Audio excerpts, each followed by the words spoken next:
మాజీ RTC chairman గారు 2 సార్లు ఇక్కడి నుంచి ఉండడం వల్ల ఆర్టీసీతో కూడా ఎప్పుడు కూడా అనుబంధం ఉండేది. అటువంటి ఆర్టీసీ సంబంధిత శాఖకు కాంగ్రెస్ ప్రభుత్వంలో మంత్రిగా కావడం వల్ల ఆర్టీసీకి సంబంధించి కొన్ని పటిష్టత చేయడానికి అంశాలు తీసుకోవాలనే ఆలోచనతో గత 4 సంవత్సరాల నుంచి ఆర్టీసీ ఎండీగా సమర్థవంతంగా అనేక సంస్కరణలు తీసుకొచ్చి ముందుకు తీసుకుపోతున్నటువంటి సజ్జనార్ గారు కావచ్చు, ప్రిన్సిపల్ సెక్రటరీ రాజు గారు కావచ్చు, దాని తర్వాత ఎగ్జిక్యూటివ్ డైరెక్టర్స్, ఆర్ఎంస్, డివిఎంస్, డిఎంస్ సిబ్బంది 43 లక్షల మంది, 43,000 మంది ఎంప్లాయీస్, అది కూడా నిబద్ధతతోటి క్రమశిక్షణగా ఉండేటువంటి కాకి బట్టలు వేసుకొని ఇలా ముందుకు పోయేటువంటి విధంగా ఉన్నటువంటి మొత్తం సిబ్బంది అంతా కలిస్తే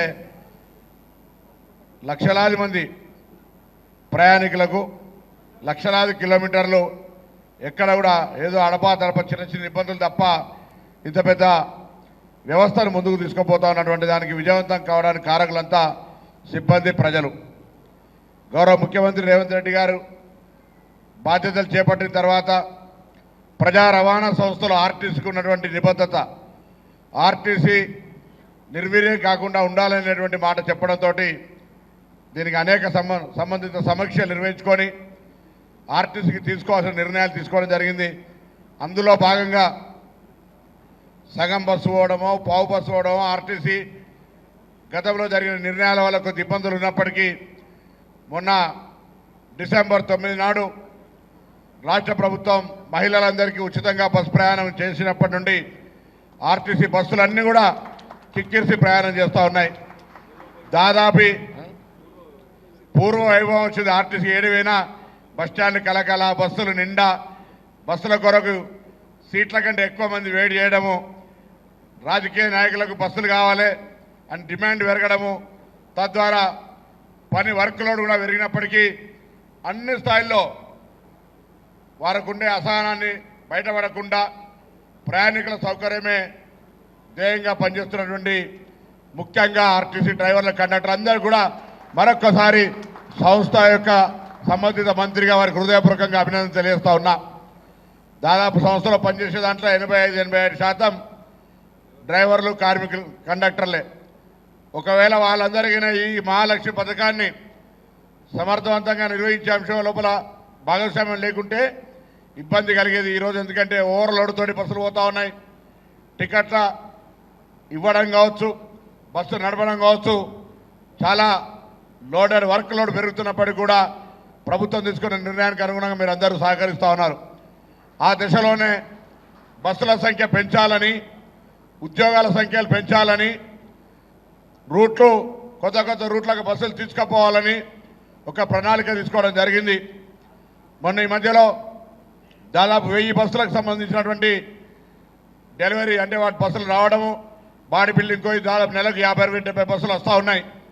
మొన్న మళ్ళా ఆర్థిక శాఖ మంత్రి దగ్గర రివ్యూ జరిగినప్పుడు కూడా నూతనంగా దాదాపు 3000 బస్సులు కొనుక్కోవాలి, 3000 పైన మంది రిక్రూట్మెంట్ చేసుకోవాలనేటువంటి ఆలోచన కూడా ముందుకు కొనసాగుతున్నది. ఆ ప్రతిపాదనలన్నీ కూడా త్వరలోపల ఆర్టీసీ పునర్వైభవంతో మళ్ళీ నూతన బస్సులు దాదాపు 10 సంవత్సరాల తర్వాత ఆర్టీసీలో మళ్ళీ రిక్రూట్మెంట్ చేసుకునే విధంగా కార్యక్రమం తీసుకొని పోయేటువంటి ఒక కార్యక్రమం జరుగుతూ ఉంది. గౌరవ మానకొండ శాసనసభ్యులు కోవంపల్లి సత్యనారాయణ గారి వేదిక మీదకి రావాల్సిందిగా కోరుతా ఉన్నాం.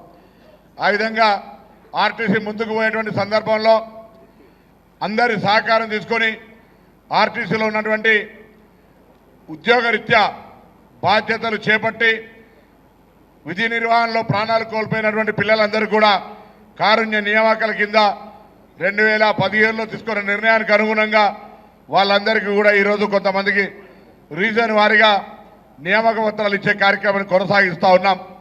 తప్పకుండా అదే కాక ఆర్టీసీ కార్మికులకు సంబంధించిన సంక్షేమానికి సంబంధించి, ఆర్టీసీ కార్మికుల యొక్క అనేకమైనటువంటి అంశాలకు సంబంధించి కూడా ప్రభుత్వం సానుకూలంగా ఉంది అనే మాట కూడా ఈ సందర్భంగా మనం చేస్తూ ఉన్నా. ఆర్టీసీ సంస్థ మీది, మనది, ప్రజలది.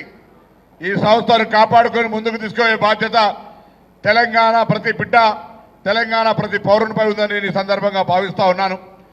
ప్రభుత్వం ఎంత కార్యక్రమాలు చేపట్టినా ప్రజల భాగస్వామ్యము, ఆర్టీసీ కార్మికుల శ్రమ, ముఖ్యంగా డ్రైవర్లు కార్మికులతో పాటుగా మెకానిక్స్కి సంబంధించినటువంటి డిపోకి వచ్చిన తర్వాత మళ్ళీ బస్సులు సరి చేసి పంపే విధంగా చేపట్టే వాళ్ళు కావచ్చు, అడ్మినిస్ట్రేటివ్ మ్యాటర్లో ఉన్నటువంటి వాళ్ళు కావచ్చు, 4-5 కేటగిరీలో అందరూ కూడా కలిసి నడిపితేనే ఈ బస్సులన్నీ రోడ్ల మీద తిరుగుతూ ఉన్నాయి. ఇటువంటి బస్సులు ఇంకా 4 మనకు కొద్దిగా ఇబ్బంది అంటే ఆర్థికపరమైనటువంటి సంస్థపరంగా ఇబ్బంది ఉన్నప్పుడు ప్రభుత్వం ఒక పాలసీ తీసుకొని మరి హైరింగ్ బస్సుల పేరు మీద కొంత వ్యవస్థ తీసుకుంది. వాళ్ళు కూడా ఈరోజు ఈ యొక్క పెద్ద యజ్ఞంలో భాగస్వాములుగా ఉన్నారు. ఈ యొక్క యజ్ఞం లోపల ప్రైవేట్ హైర్ బస్సులకు సంబంధించి యజ్ఞానికి సంబంధించినటువంటి భాగస్వాములుగా ప్రైవేట్ హైర్ బస్సుల వాళ్ళందరికీ కూడా ఈ సందర్భంగా ఇటువంటి ఒక పెద్ద కార్యక్రమ విజయవంతంలో భాగస్వాములైనందుకు వాళ్ళందరికీ కూడా హృదయపూర్వకంగా అభినందనలు, ధన్యవాదాలు తెలియజేస్తున్నాం. వాళ్ళకు కూడా చిన్న చిన్న సమస్యలు ఉంటే మొన్ననే ఆర్టీసీ యాజమాన్యం కూడా పిలిచి ఈ పెరిగినటువంటి అనేక అంశాల మీద వాళ్ళకు కూడా సంతృప్తి కలిగినా కలగకపోయినా వాళ్ళను ఒప్పించి మెప్పించి ముందుకు తీసుకుపోయే ఒక కార్యక్రమం తీసుకుంటా ఉన్నాం.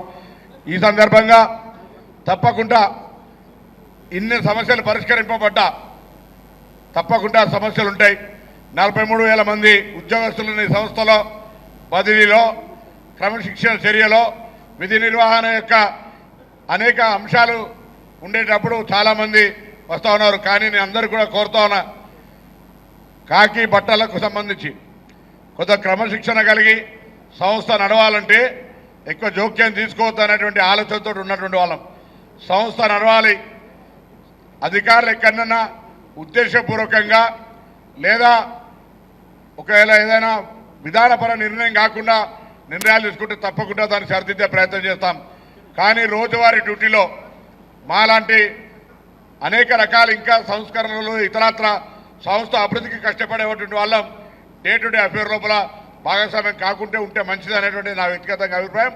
కాబట్టి దయచేసి నేను అధికారులను కూడా కోరుతా ఉన్నా, మానవత దృక్పథంతో చిన్న చిన్న సమస్యలు ఏమైనా ఉంటే మనం వాళ్ళంతా దగ్గర అంత కష్టపడి పనిచేసుకుంటున్నాం కాబట్టి అటువంటి సమస్యలు మా దాకా రాకుండా మీరే వాటిని పరిష్కరించే ప్రయత్నం చేస్తే మేము రోజుగా మీకు చెప్పేటువంటి అవసరం లేదు. ఎందుకంటే సహజీవనం లోపల అందరం కూడా రాజకీయాల్లో ఉన్నా, వృత్తిలో ఉన్నా, ఉద్యోగంలో ఉన్నా అందరం కూడా ఎక్కడో ఒక సమాజంలో కలిసి ఉండేటువంటి వాళ్ళమే. కాబట్టి వాళ్ళ సమస్యలను రాజకీయ నాయకులుగా మేము, అధికారులుగా మీరు వాళ్ళ సమస్యలు పరిష్కరించేటువంటి అంశం లోపల భాగస్వాములు కావాల్సి ఉంటుంది. కాబట్టి కొంచెం మానవతా హృదయంతో వాళ్ళ యొక్క సమస్యల్ని ఆలోచన చేసి పరిష్కారం చేయాలని చెప్పి కోరుతున్నా.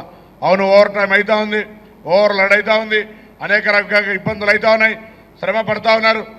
తొందరలోనే కొత్త బస్సులు, కొత్త సిబ్బంది వచ్చి వాటికి పరిష్కార మార్గం దొరుకుతుందనేటువంటి మాటను మీ అందరూ కూడా ఈ సందర్భంగానే మనవి చేస్తూ, ఇంకా సంస్కరణలు తీసుకురావడానికి మీరేం సలహా చెప్పినా సూచన చెప్పినా మీ బిడ్డగా తప్పకుండా అందుబాటులో ఉంటా. మనకు రైల్వే లైన్ తక్కువ కాబట్టి ఆర్టీసీ మీద ఆధారపడే జిల్లాలల్లో మన కరీంనగర్ సంబంధించిన జిల్లా చాలా పెద్దది. అందుకే ఎక్కువ బస్సులు తేవడానికి కానీ ప్రయాణికుల సౌకర్యాలు ఎక్కువ మెరుగుపరిచే విషయం లోపల ప్రత్యేక శ్రద్ధ తీసుకుంటాననే మాట కూడా ఈ సందర్భంగా నేను మనవి చేస్తా ఉన్నా.